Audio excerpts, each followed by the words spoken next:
हे everyone okay आज चाहिँ हामी घुम्न चाहिँ चुवासम्म आएको थियो। यात्रा चाहिँ अलिक कठिन भयो है।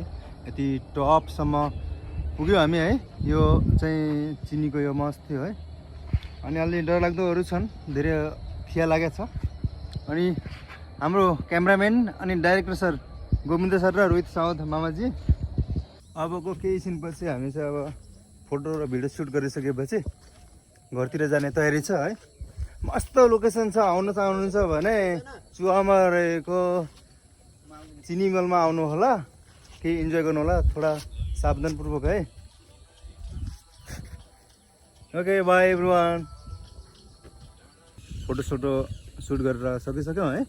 अब हामी चाहिँ अब घरतिर जान्छौँ, साँझ पनि भइहाल्यो अनि घाम पनि भनौँ न अस्ताइसक्यो। सुट वगैरह सब रेडी भयो। हाम्रो डाइरेक्टर साहब र अलि क्यामेराम्यान अलि रिसाएर अलि चाँडै हिँडिसक्नु भयो, किनकि बाटोको अवस्था यस्तो छ। ओके धेरै खतरनाक छ, धेरै साल भइसक्यो ओपन भएर यो मिल चाहिँ क्लोजिङ भएको। आउन चाहनुहुन्छ भने रमाइलो छ दृश्यहरू, अलि सावधानपूर्वक अपनाएर आउनु होला र रमाइलो इन्जोय गरेर जानु होला। Okay by everyone.